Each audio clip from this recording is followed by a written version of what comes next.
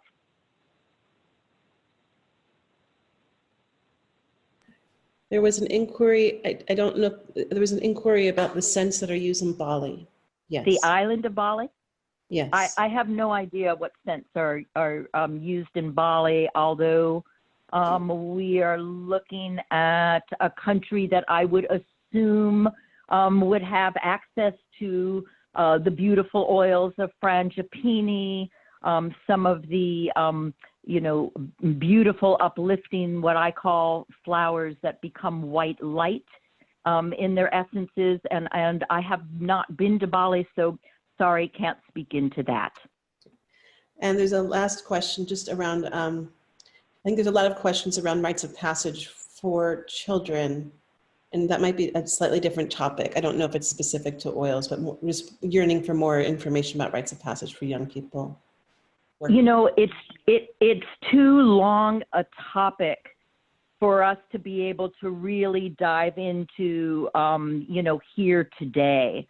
But I would say that any of the oils that I just said to you that are the 9 sacred oils, and also I want you all to know that on my website, which is simply emeraldtemple.com, I have made a beautiful gift for you of about 35 pages of incredible information, not just about anointing or the sacred oils or their sacred names or their invocations. So if you want to download this, complimentary book, please feel free to do so. And I'm hoping that can, answer more questions for you as you're going through this. And then intuitively, children are so wise that I would say, if I were going to do a rite of passage ceremony, let's say I'm working with a 12 or 13-year-old, a beautiful young woman or even young man, and it may be the blessing of, her first moon, let us say. And for a young boy, maybe he's going camping and going to be doing some kind of particular rite of passage ceremony with either his mother or his father. I would work with the oils of courage, the 18 different oils that are grounding, that are taking you deep, deep, deep into the earth. And all of those oils are listed. If you go to my website, there are invocations that accompany every single oil. And so you could use that invocation and use that as a platform to take you deeper into the rite of passage ceremony. In the oils of courage, and even if you didn't have my oils and you had another oil, you could still use the visual of the ruby ray as the pillar of light. And you could still use the invocation of, I call forth the ruby of courage to transform and transmute negativity and fear into the highest vibration of love and acceptance. And you would apply a rite of passage oil to the soles of the feet, and you might have them feel, beautiful roots growing deep into the earth mother.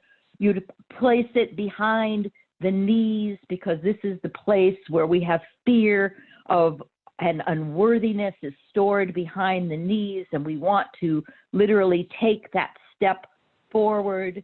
You would put it on the back, on the tailbone, the pubic bone, where you have the base of your spine, and it's where I find that there's a lot of old stagnant energy that doesn't move. So either you would be doing this to your child, or they would be applying the oils through their own hands and consecrating themselves as holy. So breathing in the oils, taking your hands and literally bringing the oils up over the crown of your head, and then sweeping your energy field all the way down. And the reason that we have water in this room today, and for any of you who are practitioners and want to bring the workings of holy oils and anointing your beautiful clients, the reason that we have water in the room is because it holds memory. It is memnos, memory mother. And so everything that we're doing today is discharging into that beautiful water that you brought into your room. And at the end of this call, I want you to take that water, and if you have a garden that you can walk into, a place where you can go outside and literally reconsecrate it by giving this beautiful devotion to the earth, literally saying, any energies that I have accumulated consciously or unconsciously, I lovingly release through the waters of love, and pour it into the earth. Your words, not mine. Anything that you want to say, fearless and free. And I would do that. And if you have a child that has extreme nightmares or sleep disturbances, I take a bottle. I take that beautiful consecrated bowl, and I place lavender or geranium or both in the bowl. I put a crystal, perhaps a labradorite crystal or a clear quartz crystal in the bowl, and I place it under the bed, right about where their crown is, so that anything that needs to be discharged from them goes into that water, and then I empty it in the morning. And if they're old enough and want to get into their own ritual, they can empty it themselves. So was there any other question, my love? I think that there was one inquiry when you cut out the very first time. You were beginning to say, when you anoint yourself with the beautiful gifts of earth, the body raises in vibration, and then that's when we lost you at the beginning. So there's an inquiry about if there's anything more that wanted to come through at that time. And then I'm also just curious about the distinction between what is it when you anoint yourself at the beginning or end of each day, and the distinction between when you are anointed by someone else. Either way, you are being consecrated. The act of anointing is the act of receiving divine grace. And anointing has always been the tool that the Scent Priestess used, literally to deliver that kiss of spirit on the body. So either way, whether you are being anointed by someone who is delivering that grace into your energy field and literally placing that holy oil on your body that's going into your bloodstream, or the place of yourself where, for me, I generally shower twice a day. I need to stay in water to rinse off and to reconsecrate and to return to myself. So the oils are placed on my body every single morning, and I am fully anointed before I go to bed at night. And I'm going to also add to that if my husband and I chose to be intimate, that it is always through the holy oils. He would generally bring my beautiful priestess kit to me and would choose some oils that we would want to dance with us that evening or that day. And the oils would be placed upon both of us to allow us to really deepen into that place of receiving each other on that kind of level.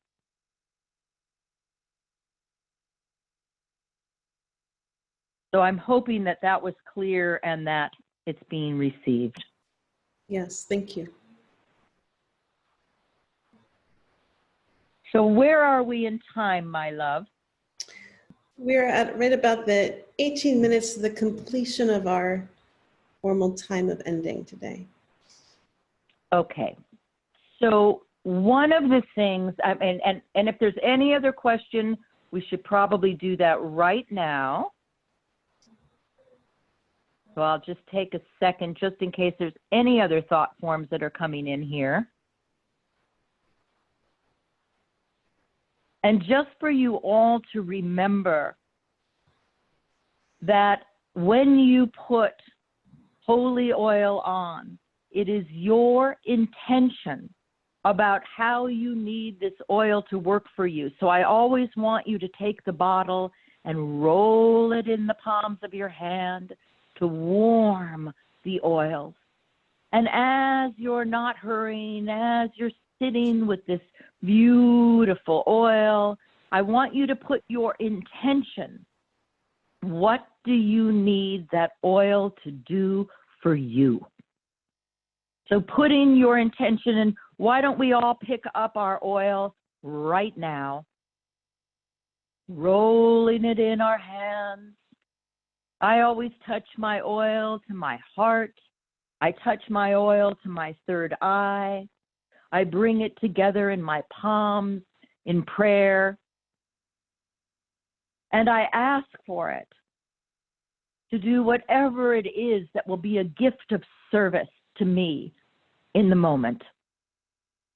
And right now, my big concern for all of us is that we stay healthy, that we keep our body's frequency above the frequency of dis-ease. And we do that through the holy oils and having them in our bloodstreams and raising our vibration. And I also want to add that I don't trust most oils that are in the world today to be taken internally.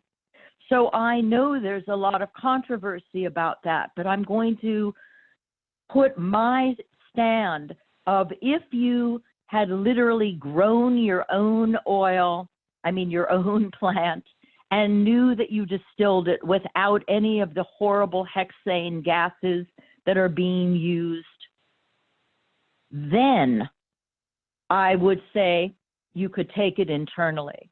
But other than that, I don't recommend it.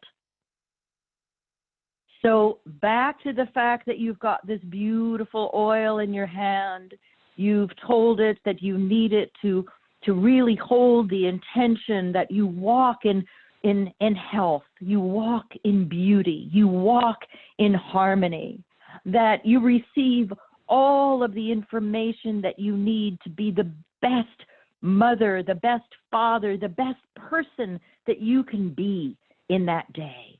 Bring me peace, bring me contemplation, bring me the gift of discernment, whatever it is that you need. And then I always feel that when I open the top of the bottle, it's like having the genie, come, the scent comes to the top of the bottle.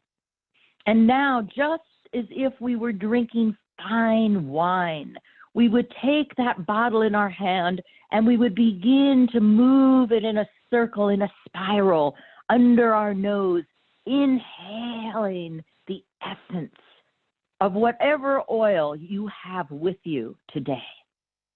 Breathing it in.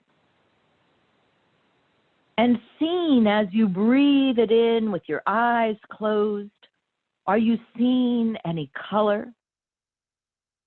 Are you feeling any emotion in your body? Because remember that the scents can evoke memory. And it can take you back to an issue perhaps when you were 5 years old. A memory can come up.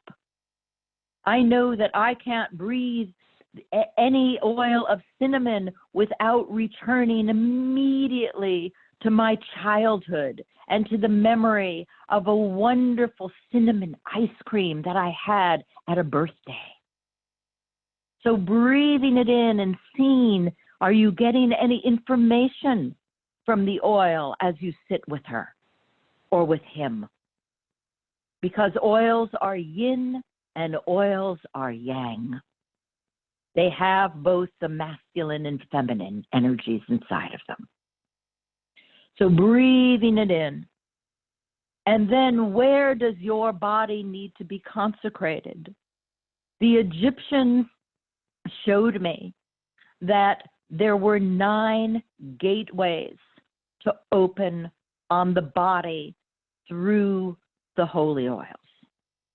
The soles of your feet, the center point of your foot, is the first gateway. The area behind your knees is the second gateway.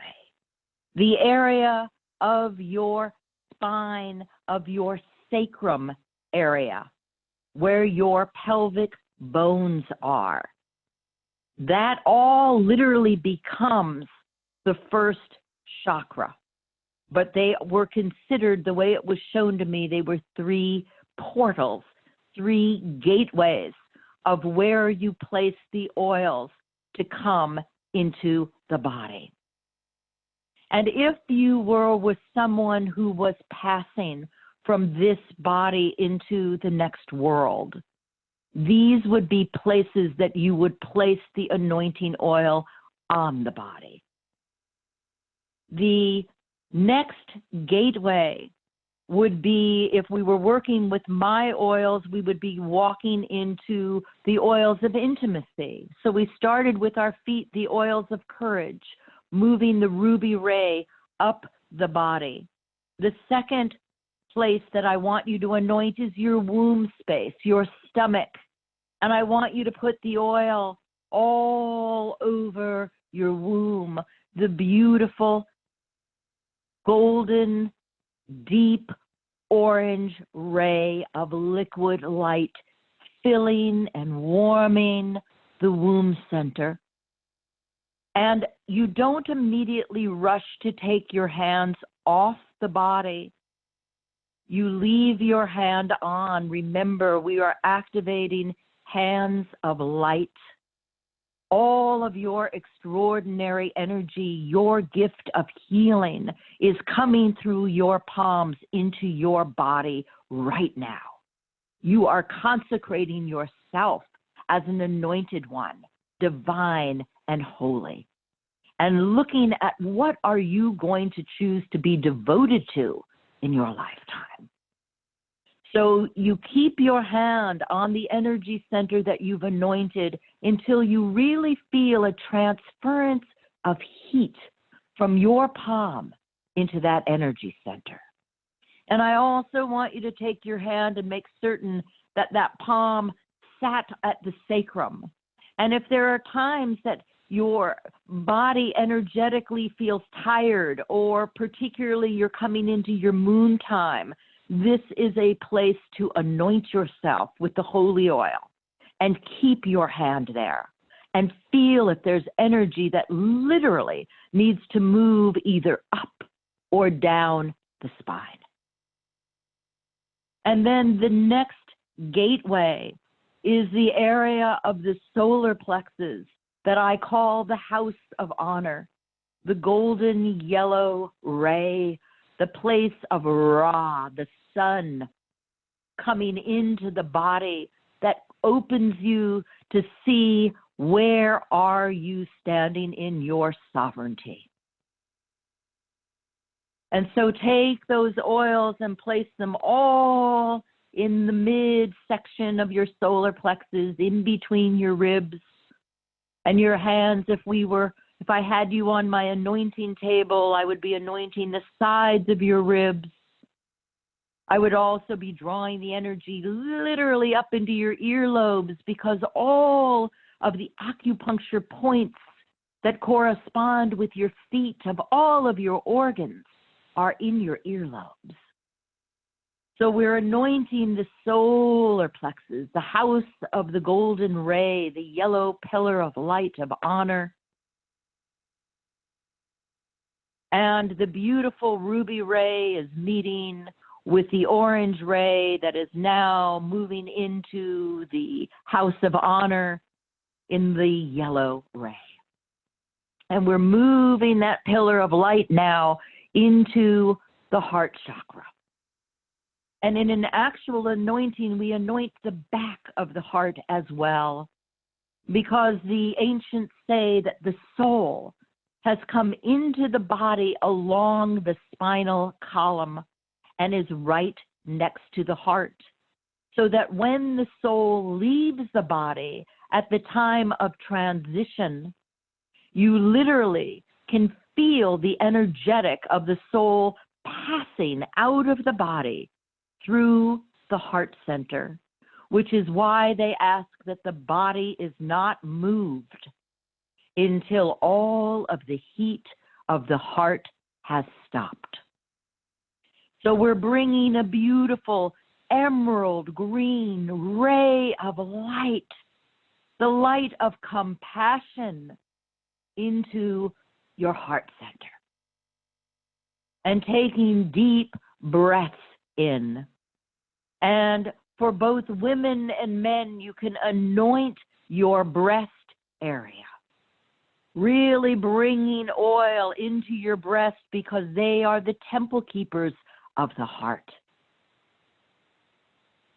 So just taking a moment to really seating compassion, dignity into your heart center with the emerald ray. And then moving the energy up the throat, we want to anoint the turquoise ray, the place of speaking our truth without blame, without shame, without judgment. And whatever oil you have, you're putting it all over your throat center, being very, very careful on a man, on the place that we call Adam's apple, that we never press too hard there. And bringing that oil of truth into the back of your neck, and then placing the palm again. You can put one palm in the front of your neck, the second palm on the back of your neck, and again, hands of light, bringing the ancient light of awakening through your palms with the turquoise ray going into your throat center. And feeling if you need to swallow, feeling if there's any old stuck energies of resentment, anything that you've been holding on to as blame or judgment that is sticking in your throat. How can you speak it in a way that allows you to voice it as love? And then we're moving the energy up into the third eye, into the portal of the pituitary gland, the sapphire blue priestess ray of light. And when you come to this beautiful energetic gateway on your body, I'd like you to see if there is a sacred geometrical symbol that wants to be placed there. Perhaps it's the figure 8, the lemniscate going across your brow. There is no beginning, there is no end. Perhaps it is the symbol of the pyramid. Perhaps it is the ancient spiral, spiraling the energies of transformation up into the third eye with the sapphire blue ray of light. And I want you to see that that light is going back about 3 inches into your scalp, into your brain, and it's connecting into the pituitary gland that the ancients called the blue pearl. And we are seeing this gland opening, literally dripping with mana of this beautiful activating of our intuition. The fact that we do not need to seek answers or advice outside of us. Everything we need is already given.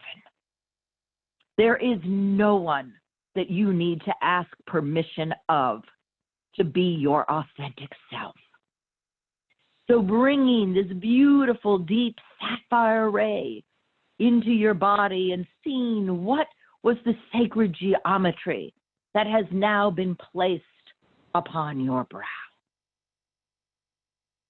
And then coming to your crown, and the ancient ones consecrated, whether it was the holy vow of marriage, whether it was saying that this act of anointing binds us together in holy partnership or agreement, that the oils were poured upon the crown chakra. And don't worry about your hair, because if you're using a pure oil and you take it all the way down to your scalp line, you will not have any grease on your head. So I want you to think about the violet flame. This is the place of wisdom. This is the place where Sophia and the Sophia codes of light enter into your crown chakra through the violet ray coming from the cosmic mother and the great central sun. So look for the place on your scalp that had the soft spot, the place that was soft on the crown when you were first born, in your holy innocence. And take your fingers and now place your palm on top of your crown, bringing that beautiful violet flame and allowing it to mix with all of the different beautiful colored pillars of light and awareness that your body is. You are an anointed one, a consecrated holy vessel of divine light and love. And these oils will stay in your bloodstream over the next 6 weeks. The research that has been done at the University of Cairo on the 9 sacred oils of Egypt have proven that the oils stay with you to help you literally awaken to the greatest aspect of who you are. And that is not a wounded personality. That is the dignity of your soul and your soul's consciousness of who are you and what are your innate gifts, talents that are here to be shared on the earth. So now I would like you to repeat these words out loud, to say, I am holy. I am holy. I am made of light. I am made of light. I am holy. I am made of light. And just take that in, beloveds. Breathe with that. And now, once again, one hand on the belly, one hand on the heart. I am holy. I am made of light.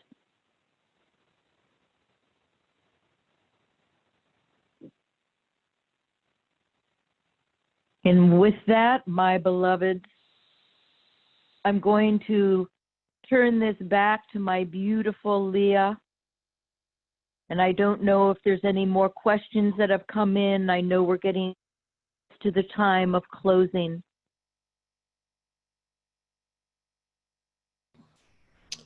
Thank you. Thank you for leading us through that, and for just the breadth of wisdom and opening and walking in the world in the way that you do, and that way of the conscious dreamer, and that way of saying yes to the dreams that you received and letting us receive the gift of those as well. I just feel my own resonance shifting and changing from your story. And Diana did have one last question, which was around the temple points on the side of our heads. If there's anyone, if we know, oops, more questions are coming in, so I can't keep up with it. Hold on. If we know why our temple points on each side of our eyes are called temples. And then people are asking how to study with Diana, and we will include that information. If you're in the Bay Area, she is in Sebastopol, is that right? No, I'm in Pengrove, Lima. my love, which is right. which is very close to Sebastopol, but I live in the little town of Pengrove, and right now I am working with my beloved sister, who was also a guest speaker, Elaine Kalila Dougherty from Priestess Presence, and we have formed the Rosa Mystica Mystery School to become the house of training for those of you who wish to deepen with the holy oils and become scent priest or priestesses walking in the world. And going back to the question from Viana, the temple points were to remind you that you are a living temple of the Mother's grace and the Mother's love. That every time you touch your temple, every time you anoint your temples, every time you anoint your third eye, that's who and what you are, a living temple of the Mother's grace.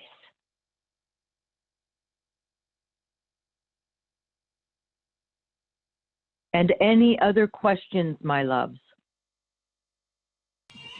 Listen, had a request of you to repeat the mantra from your lucid dream vision. I bow to the divinity within me. I bow to the divinity within me. I honor and I obey all that I am. I honor and I obey all that I am.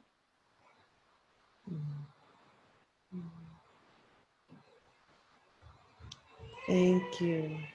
Thank you. Thank you.